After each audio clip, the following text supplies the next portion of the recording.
मोअज़्ज़ज़ viewers, अस्सलाम वालेकुम। मैं आगा हुसैन अब्बास आपके खिदमत में हाज़िर हूँ। सिंध में डाकू बनाने वाली जो फैक्ट्रियाँ हैं, हम उसका ज़िक्र करेंगे। वो कौन है, कैसी हैं, क्यों हैं, आखिर सिंध में ही डाकू क्यों पैदा होते हैं या सिंध में डाकू पैदा किए जाते हैं, डाकू बनाए जाते हैं। ये कौन लोग हैं, ये कौन माफियाज हैं, ये कौन फैक्ट्रियाँ हैं कि सिंध में डाकुओं को बनाने की इनको ज़रूरत पड़ती है और ये सिंध में बहुत बड़े बड़े डाकू बनते हैं। सिंध में असल में डाकू दो किस्म के हैं, या इसको मैं 3-4 किस्म के भी डाकू बोल सकता हूँ। एक वो डाकू है जो सिंध में पैदा होते हैं, यानी जिनको हालात डाकू बनाता है, वो मजबूर होकर हथियार उठाते हैं और जंगल का रुख करते हैं और फिर डाकू बन जाते हैं। दूसरे जो डाकू हैं, ये वडेरे और सरदार वाली जो फैक्ट्री है, पुलिस वडेरा सरदार, ये मिलकर डाकू बनाते हैं। अपने मकासद के लिए डाकू पैदा करते हैं, उनको हथियार भी देते हैं, उनकी सहूलतकारी भी करते हैं और उनसे जुर्म करवाने, कत्ल करवाने, डाके डलवाने या इंतकामिया कार्रवाइयाँ लेने के लिए ये डाकू बनाते हैं। ये दो किस्म हो गए जो हथियारबंद डाकू है। एक किस्म डाकुओं का है वो जो कलम वाले डाकू है, उसमें ब्यूरोक्रेट भी आते हैं, उसमें मिनिस्टर्स भी आते हैं, MP, सेनेटर, पुलिस, सहाफ़ी भी उसमें आते हैं।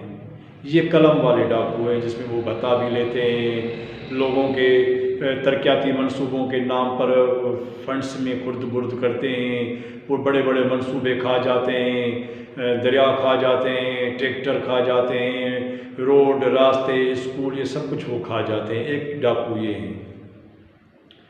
लेकिन हम जिन डाकुओं की बात कर रहे हैं वो डाकू जो हथियारबंद हैं। शहीद परू धाड़ेल डाकू थे, जो अब जिसको एक ओलिया का रुतबा मिला हुआ है, वो लोगों ने दिया हुआ है उसको। उसकी कब्र पर आप जाएंगे डिस्ट्रिक्ट दादू में, तो उसकी कब्र पर हज़ारों अजरक पढ़ते हैं, औरतें जाती हैं, मन्नतें मांगती हैं। डाकू था, और वो ऐसा डाकू था जो अमीरों से छीन कर, जालिम लोगों से लड़कर गरीबों को देता था। 100 हज़ारों लड़कियों की उस डाकू ने शादियां करवाई। परू धाड़ेल एक बहुत बड़ा नामवर डाकू था और आज तक सिंध में ऐसा डाकू पैदा नहीं हुआ। जैसे हिंदुस्तान में फुलन देवी थी या वीरपन थे, इस तरह सिंध में परू धाड़ेल थे। फिर वैसे तो मोहब शीदी भी थे, फुलमाची थे, या में बहुत सारे थे, नज़र नारे जो थे, निहाल कलोड़ो थे कंडियारों में, या इस तरह के बहुत सारे लोग जो है कि वो डाकू बने, उनको हालात ने बनाया। कुछ लोग ऐसे डाकू बने या बनाए गए जिसको कबायली झगड़ों के लिए पैदा किया गया कि ये कबायली झगड़ों में इन डाकुओं का इस्तेमाल होगा। उन डाकुओं को वडेरों ने बनाया। अब वडेरा डाकू क्यों बनाता है, बड़ी दिलचस्प गुफ्तगू हो रही है। डाकू क्यों बनाए जाते हैं?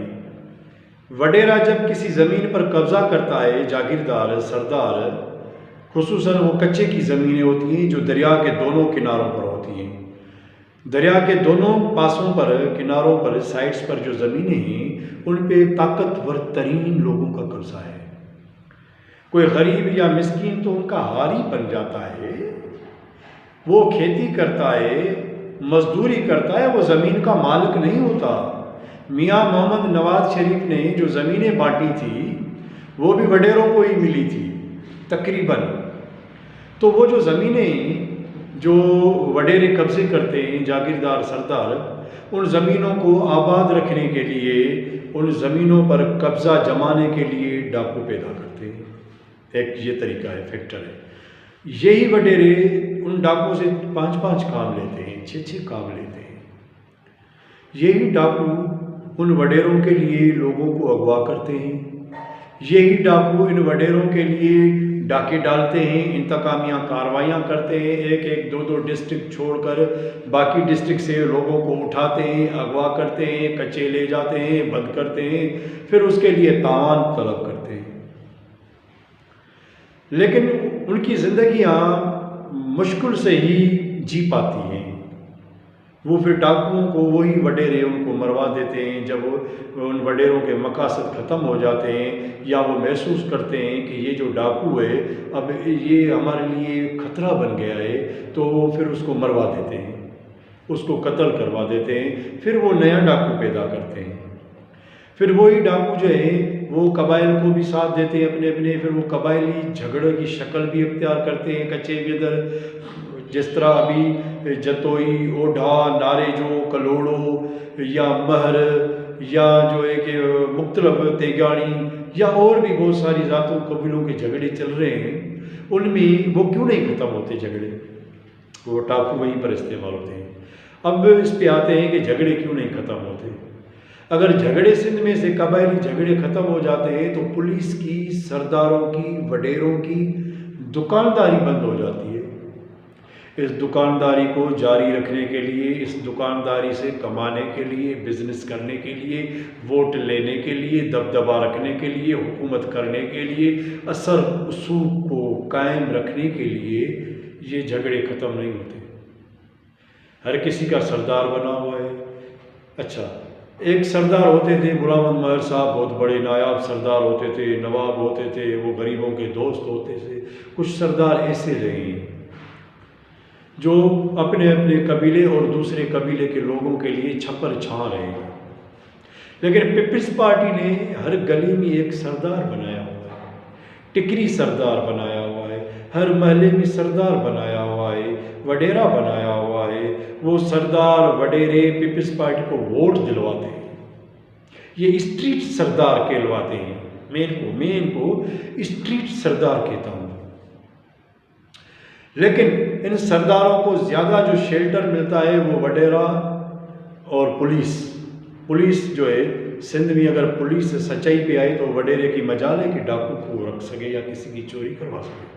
इलेक्शन के दिनों में ज़्यादा चोरियां होती हैं, डकैतियां होती हैं, डाके पड़ते हैं। फिर ये पुलिस अपने मकासद के लिए मासूम बच्चों को कत्ल कर देती है। जैसे हालिया में अभी अमीर मसूद मंगसी ने ये दावा भी किया है कि मैंने कत्ल किया है सजन नारेजो का, जिस पे मैंने कल प्रोग्राम भी किया था। वो जो 14 साल का बच्चा है, क्रिकेट टीम का वो जो है कि वो खिलाड़ी था, 8वीं जमात का बच्चा था, शागिर्द था, उसको अभी कत्ल किया है उसने। पता नहीं उस कत्ल का वो हिसाब देगा या नहीं देगा। यहाँ पर अल्लाह ताला तो उससे हिसाब ज़रूर मांगेगा। वैसे तो अल्लाह ताला ने जब हिसाब मांगना शुरू किया तो बड़े बड़े लाइनों में लग जाएंगे। मैं तो ये कहता हूँ कि उस बच्चे के वालिदैन को, उनकी माँ को कहता हूँ कि वो अपने बेटे को इंसाफ दिलाने के लिए रोड और रास्ते पे आ जाए। तो अजीज़ान मन, ये जो डाकू फैक्टर है, ये डाकू उनसे कब्ज़े करवाए जाते हैं। शहरों में कब्ज़े करवाए जाते हैं, रोडों पर कब्ज़े, ज़मीनों पर कब्ज़े। तो ये डाकू, अब आपको बात समझ में आ गई कि ये डाकू कैसे पैदा किए जाते हैं। जो हालात की मारे मजबूरन डाकू बनते हैं वो भी ज़्यादातर ज़िंदा नहीं रहते हैं। पुलिस और वडेरे मिलकर उसको कत्ल करते हैं। लेकिन जो डाकू वडेरे बनाते हैं अपने मकासद के लिए, जिसमें पुलिस भी शामिल होती है और सूबाई हुकूमत तो पूरी की पूरी शामिल है। पीपल्स पार्टी की हुकूमत तो डाकुओं की माँ है। ये तो डाकुओं को शेल्टर देती है, ये तो डाकुओं को इसने जागीरें दी हुई है, इसने डाकुओं को शहर दिए हुए हैं, इलाके दिए हुए हैं कि जाओ कब्जे करो। क्योंकि ये पीपल्स पार्टी को काम आते हैं वोट के दौरान, गिनती के दौरान, बैलेट बॉक्स के दौरान। तो ये जो डाकू फैक्टर है, इसको ख़त्म करने के लिए पाकिस्तान की रियासत ने बड़े बड़े ऑपरेशन किए हैं, लेकिन वो सारे ऑपरेशन जो है वो नाकाम रहे हैं। ऐसे लगता है कि रियासत भी सच्ची नहीं है। डाकुओं को ख़त्म करने में रियासत का किरदार भी कोई इतना बड़ा, कोई इंटेलिजेंट नहीं रहा है, कोई इतना शफाफ नहीं रहा है। डाकू फैक्टर इसी तरह पैदा होते हैं और ये डाकू फैक्टर पैदा होते रहेंगे जब तक कोई अल्लाह के वली की हुकूमत नहीं आ जाती, जब तक कोई इस मुल्क में रिफॉर्म नहीं आता, सियासी, समाजी, सोशली। क्योंकि करप्शन का जो निज़ाम है ये हमारे बड़ों के जड़ों में बैठा हुआ है। इस मुल्क के बड़े जब तक करप्शन की गंगा में नहलाते रहेंगे तब तक ये डाकू भी पैदा होते रहेंगे। हम इस पे बात करते रहेंगे, हमें बात करनी है, हम बहुत सारी बातें करेंगे। हम चुप नहीं रह सकते कि इन डाकुओं को कौन शेल्टर देता है। हम बातें बताएंगे कि कौन है इस समाज के नासूर, इस समाज का नासूर कौन है। वो जो फेरी करने वाला बंदा है वो डाकू कैसे बनता है। डाकू शौक भी लोग बनते हैं, वडेरों के लिए बनते हैं, सरदारों के लिए बनते हैं, लेकिन उसमें पुलिस का बड़ा अहम किरदार होता है। पुलिस डाकू पैदा करती है, पुलिस डाकू मारती है, पुलिस डाकुओं को गिरफ्तार करती है, केस बनते हैं। बहुत बड़े डाकू जेलों में पड़े हैं जो वडेरों के थ्रू पेश होते हैं, पेश होकर फिर वो उनके केस चलते हैं, 5-6 साल जेल में होते हैं, खर्चा करते हैं, बाहर निकलते हैं, शिफाफ बन जाते हैं, एहराम शराफत का ओढ़ कर फिर वो आते हैं, फिर वो सियासत करते हैं, फिर वो NGOs बनाते हैं, फिर वो स्कूल बनाते हैं, फिर वो अपने हथियार बंद रख के काटकू बन के छोटी छोटी लेवल पर टिकरियाँ बांट के सियासत करते हैं, थाने चलाते हैं वो डाकू। आज भी सिंध में डाकू थाने चला रहे हैं। IG में जरूरत नहीं है कि किसी SHO को तब्दील कर सके, क्योंकि वो SHO उसको डाकुओं ने रखा हुआ है ना। दोस्तों मेरे चैनल को सब्सक्राइब कीजिए, इससे मेरी हौसला अफजाई होती है। घंटी के बटन को भी दबा दीजिए। हम आपस में जुड़े रहेंगे और इस तरह की गुफ्तगू और बातें करते रहेंगे।